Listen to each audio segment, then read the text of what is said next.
In this video, we will discuss the fourth and final part of the novel Train to Pakistan, which is titled as Karma.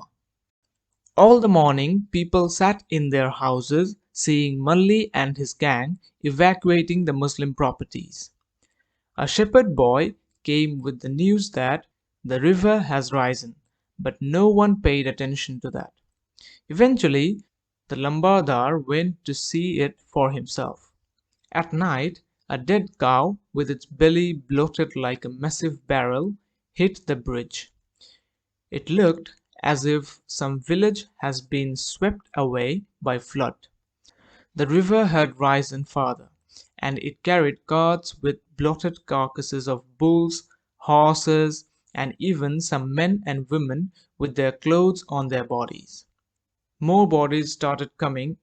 Eventually, the villagers understood that they were not drowned, they were murdered. On the other side, another ghost train arrived at Majra station. The villagers thought that now the soldiers will come back again and ask for oil and wood. But this time came a bulldozer, and it made a trench almost 50 yards long. At night, another jeep came, and two men walked into the courtyard and inquired if anyone was dead. One of these men seduced some of the villagers to attack a train going to Pakistan with full of Muslims, to teach a lesson to Pakistan.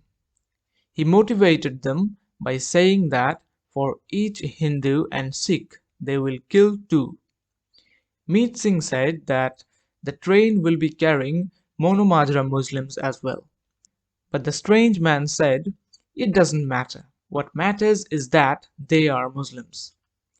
In this way, more than 50 people agreed to join the escapade, and among them were Mulli and his gang. They planned that they will stretch a rope across the first span of the bridge. When the train will be passing under it, it will sweep off all the passengers sitting on the roof of the train. It will be a matter of at least 400 people. When Hukumchand came to know about it, he wearily said, "Let them kill. The whole world has gone mad. Let it go mad." But all of a sudden, he remembered Iqbal and Jagga. He ordered to release them both. They must be in the village by the evening. Now Hukumchand remarked that Iqbal is a Sikh, as no educated Muslim would dare to come to these parts at this moment.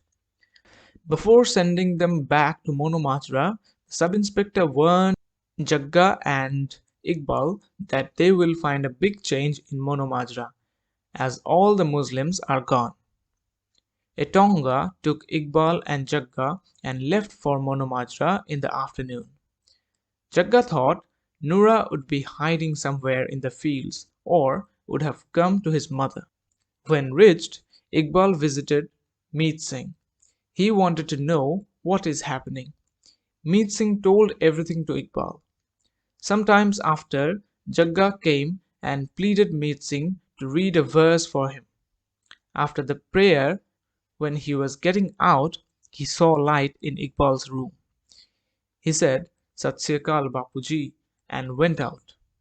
On the first steel span of the bridge, a thick rope was tied horizontally above the railway line. Among those men who were waiting for the train, one ran up to the line and put his ear on the rail line.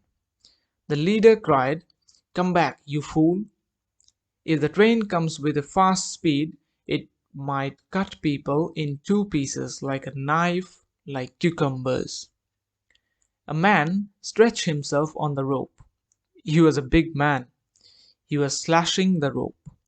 No one recognized him. The leader fired his rifle, and one of the man's legs came off and dangled in the air. Still he was slashing the rope. The engine was almost on him.